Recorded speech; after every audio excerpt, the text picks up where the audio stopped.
कि 21st century belongs to India. जैसे तेजी से उनके रिलेशन इंटरनेशनल लेवल पे बेहतर होते नजर आ रहे हैं, दुनिया की 5वीं बड़ी इकॉनमी बन चुकी है और आने। नमस्कार दोस्तों, स्वागत है आप सबका एक बार फिर से हमारे YouTube channel react for fun में। वर्ल्ड बैंक ने रिसेंटली एक अपडेट में कहा है कि इंडिया का जो ग्रोथ है वो एक्सपेक्टेशन से ज़्यादा होने की संभावना है, क्योंकि इंडिया की जीडीपी 7.7% के हिसाब से साल दर साल बढ़ते जा रहा है। वर्ल्ड बैंक ने अपने फोरकास्ट में सुधार करते हुए इंडिया की ग्रोथ रेट को 6.3% से बढ़ा के 6.6% कर दिया है। इसके ऊपर पाकिस्तानी पब्लिक का क्या रिएक्शन है, आइए वो देखते हैं। उससे पहले एक रिक्वेस्ट है कि हमारे चैनल को सब्सक्राइब कर दें, वीडियो को लाइक और शेयर करें। रिसेशन आया है, ये पूरी दुनिया में आया है, सिर्फ पाकिस्तान में ही हमें देखने को मिल रहा है? पूरी दुनिया में आया हुआ है, लेकिन पाकिस्तान की इकोनॉमिकली सिचुएशन काफ़ी ख़राब है, जिसकी वजह से अल्टीमेटली जितने भी सेक्टर्स हैं काफ़ी ज़्यादा उनको नुकसान पहुंचा है। ठीक है, उसका मसला ये है कि उनकी फॉरेन एक्सचेंज उनके पास है, प्लस ये कि उनका जो कॉन्ट्रैक्ट्स वगैरह उनके पास है। अगर आप थोड़ा सा अगर फॉलो करते हैं जियो पॉलिटिक्स को, आपको आइडिया होगा कि इंडिया की इकॉनमी ना सिर्फ बेहतर है बल्कि वो अपने मतलब उनकी इम्पोर्ट एक्सपोर्ट अच्छा है, बैलेंस ऑफ ट्रेड अच्छा है। फिर वो ग्लोबल पावर नज़र आते हैं और इसमें कोई शक नहीं है। हमें मतलब हम इस बात पे मतलब हमें एक्सेप्ट करना चाहिए और इसको अप्रिशिएट करना चाहिए कि हमारे साथ ही आज़ाद हुए थे। उसका रीज़न ये है कि आई गेस कि उन्होंने अपनी करेंसी को बड़ा मेंटेन किया, प्लस उनके बैलेंस ऑफ ट्रेड अच्छा था, उनके फॉरेन रिलेशन बड़े अच्छे थे। उनकी एक सर्टेन उन्होंने डॉक्ट्रीन जो है उन्होंने मतलब उसको किया हुआ था कि उस डॉक्ट्रीन पे चल रहे थे। वो उनका एक मतलब उनका लॉन्ग टर्म विजन था।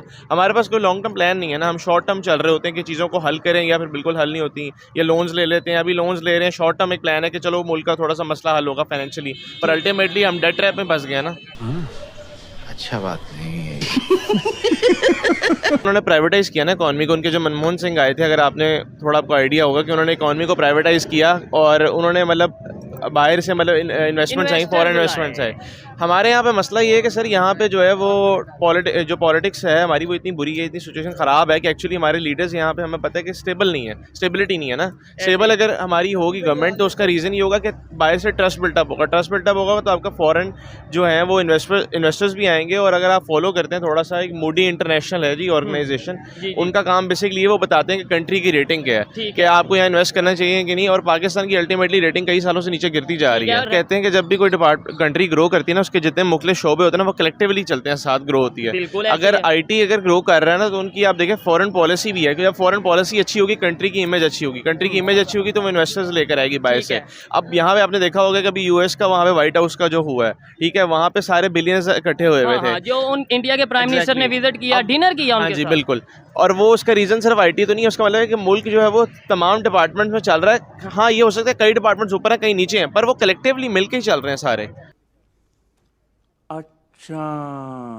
अल्टीमेटली सबको लगता था कि रशिया के साथ ही हैं, सोवियट्स के साथ वो थे, एक तरफ थोड़ा अलाइन थे उनकी तरफ, अमेरिकन ब्लॉक से मतलब ऑपोजिट साइड पे थे, लेकिन स्टिल हम उस पर एग्री करते हैं। लेकिन स्टिल वो मतलब दोनों साइड्स में वो डिनाई करते थे। वो कहते हैं ना हम सोवियत वाली साइड पे ना अमेरिका की साइड पे हैं, नॉन अलाइन रहे एग्जैक्टली। तो वो चीज़ उनको पता था कि इसका इम्पैक्ट पाकिस्तान को शॉर्ट टर्म तो मिल रहा था कि हमें हथियार भी मिल रहे थे, हमें इकॉनमी हमारी बेहतर चल रही थी, एशियन टाइगर बन रहे थे, एग्जैक्टली खिताब मिला हुआ था। A few moments later. आपने देखें पश्तून जो है वहाँ पे उनके बच्चों को मारा, उनके गले मजहब उतार दिया आपने।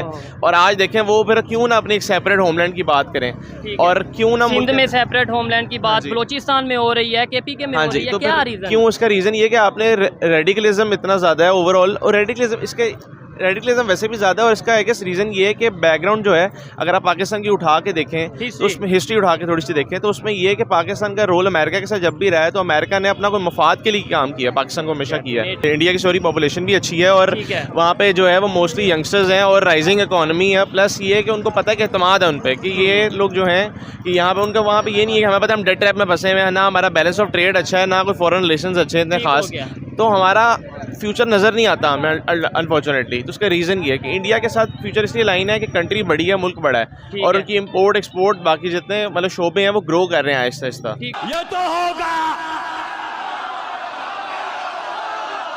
ये तो होगा हमारा कभी भी हमने बेसिक इश्यूज़ कोई नहीं हमने हाईलाइट किया, एड्रेस ही नहीं किया उनको। अगर उनको डे वन से पहले हाईलाइट करते एड्रेस करते बजाय इसके कि हम ये हमारा प्लान होता कि मतलब एक ऐसा मुल्क जहाँ पे वो स्ट्रगल कर रहा था अपनी इकॉनमी को दोबारा से स्टैंड आउट करे सही करने के लिए, और वहाँ पे हम न्यूक्लियर प्लांट बना रहे थे, न्यूक्लियर एक कंट्री बनना चाहते थे, ठीक है। तो वहाँ पे हम हमें कहते थे घास खा लेंगे लेकिन एटम बम बनाएंगे। एग्जैक्टली, तो वहाँ पे बेसिक इश्यूज को हाईलाइट करना चाहिए था। और अगर बेसिक इश्यूज सही होते इस मुल्क के, तो शायद मेरे ख्याल से वो कहते हैं कोई भी इमारत खड़ी करनी होती है उसकी बुनियादें सही होनी चाहिए। ठीक हो अगर बुनियाद सही नहीं होगी तो इमारत खड़ी नहीं हो सकती। इंडिया का ये टर्निंग पॉइंट वो जो ब्रेक इवन था वो वहाँ से था एक्चुअली, जब वो मनमोहन सिंह जब आए थे, उनके प्रेसिडेंट थे, प्राइम मिनिस्टर के प्रेसिडेंट जो भी थे, प्राइम मिनिस्टर सॉरी, तो वो आए थे, उन्होंने जब प्राइवेटाइज किया इकोनॉमी को, तो उनको समझ आ गई थी कि यहाँ पे नेशनलाइज जो है इकोनॉमी वो नहीं चल सकता है कंट्री ऐसे, तो उन्होंने प्राइवेटाइज किया, बाहर से फॉरेन इन्वेस्टर्स आए, उन्होंने इन्वेस्ट किया कंट्री के अंदर, और ultimately Aahista Aahista different industries लगी। और आप देखें आज वहाँ पर एप्पल की वहाँ पे मैन्युफैक्चरिंग हो रही है चेन्नई के अंदर, और इवन के डिफरेंट प्लांट्स खोल रहे हैं, ऑडी हो गया, मर्सिडीज हो गया, और बेंगलोर हो गया, हैदराबाद हो गया, इस तरह की डिफरेंट सिटीज़ हैं, और IITs जैसे इंस्टीट्यूशंस हैं वहाँ पे। तो जो ऐसे इंस्टीट्यूशंस अगर वहाँ पर होंगे तो वो कंट्री ऐसा कंट्री क्यों नहीं ग्रो करेगा। ये बड़ी अच्छी बात कही आप। बेसिकली पॉलिटिशियंस को पता है कि यहाँ पे मोस्टली लोगों को अवेयरनेस नहीं है, और उनको पता है कि शुरू से उन्होंने डे वन से, क्योंकि यहाँ पे डीप स्टेट काम करती है, मुझे पता नहीं मुझे कहना चाहिए कि नहीं कहना चाहिए, लेकिन स्टिल ऑब्वियसली उन्होंने डे वन से हमारे अंदर एक परसेप्शन बिल्टअप कर दिया कि हमारे नेबरिंग कंट्री के रिगार्डिंग कि ये ऐसी हैं, और हमने वैसे ही दुश्मन एग्जैक्टली, ठीक है, हमें शायद उस नज़र से कभी देखा नहीं, और अब देखते हैं तो हमारी मोस्टली यूथ उस चीज़ को समझती है, और उनको पता है कि इंडिया एक ऐसी कंट्री है जहाँ पे मेरे ख्याल से वो बुरा नहीं चाहते हमारा, ठीक हो गया, और आइडियोलॉजीज डिफर करती हैं, इसमें कोई शक नहीं है, वो होती हैं। लेकिन अब हम अगर चाहते हैं ना रिलेशन बेहतर करना, नो डाउट हमारी यही कोशिश है, लेकिन अब इंडिया के लोग अक्सर ये कमेंट करते हैं, ये बात करते हैं कि भाई हमें रिलेशन बेहतर नहीं चाहिए, अब टाइम गुजर गया रिलेशन बेहतर करने का, आप अपने घर में खुश रहें, हम अपने घर में खुश हैं। सर आई गेस वो सिचुएशंस ऐसी होती हैं कभी कभी, जैसे मोस्टली इंडियंस कहते हैं कि शिमला, वो जब यहाँ पे अटल बिहारी वाजपेयी आए थे लाहौर पे बॉर्डर पे, तो वो एक ऐसी सिचुएशन थी जहाँ पे इंडिया लोग कहते हैं कि ग्राउंड पॉइंट था जहाँ पे पाकिस्तान के साथ रिलेशन बहुत अच्छे हो सकते थे, और कारगिल वॉर हो गया, तो वो कहते हैं उनका मानना ऐसा है कि वो कहते हैं कि हमने कई दफ़ा ट्राई करा, पाकिस्तान से नहीं हुआ, तो पाकिस्तान की साइड पे भी ऐसे इख्तलाफात हैं लाजमी, इसमें कोई शक नहीं है। प्यारी समझ गई।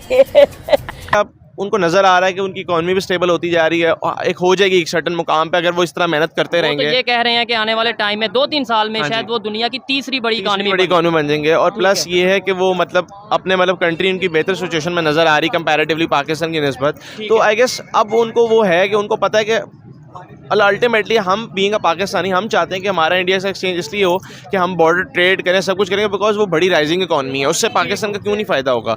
तो हमें उनकी शायद किसी ना किसी हद तक शायद थोड़ी सी ज़रूरत है, इसमें ये बिटर ट्रुथ है, पर उनको शायद इसलिए ज़रूरत नहीं है कि उनकी इकॉनमी ग्रो करे, सब कुछ करे, तो उनको ज़रूरत नहीं है वहाँ पर, और एग्रीकल्चर कंट्री वो भी है, सब कुछ है। मोस्टली अमेरिका आप जाएँ या मिडिल ईस्ट साइड पर जाएँ तो मोस्टली इंडियंस वहाँ पर एज अ डॉक्टर इंजीनियर्स काम कर रहे होते हैं, तो उनकी यूनिटी है, वो आपस में कम्युनिटीज यूनाइट हैं, इवन के ऐसा उनके वहाँ पर होता है कि यूनिटीज यूनाइट होती हैं, और वो अपने मुल्क के लिए काम करते हैं, और अपने मुल्क को वो तरजीह देते हैं। पाकिस्तान में मोस्टली ये वो थोड़ा सा हम अपने आप को ज़्यादा करते हैं, कहते हैं अपना पेट भर लें, और ये कि अपनी फैमिलीज के लिए सोचते हैं, मुल्क के लिए सोचते हैं बतौर। अब लोग अगर बाहर जा रहे हैं तो वही रीजन उसका यही है कि लोगों को फ्यूचर नजर नहीं आता। लोग वहाँ से इंडिया के अगर लोगों की बात करें वो दूसरे कंट्री से वापस अपने कंट्री में वापस आ रहे हैं, उनको नजर आ रहा है कि उनकी मुल्क की सिचुएशन जो है वो अच्छी है, जा रही है, और वो अच्छा कर रहे हैं, तो वो क्यों ना अपने मुल्क को करें। और आई गेस उसका रीजन ये है कि पॉलिटिशियंस ये कि उनकी एक फॉरेन पॉलिसी, उन्होंने एक इमेज अच्छी बनाई, सबसे पहले तो उन्होंने लॉन्ग टर्म पॉलिसी, सब उनका विजन स्ट्रॉन्ग उन्होंने बनाया, उन्होंने एक गोल सेट किए, सब कुछ था। बड़ी जल्दी मान गई ये बात।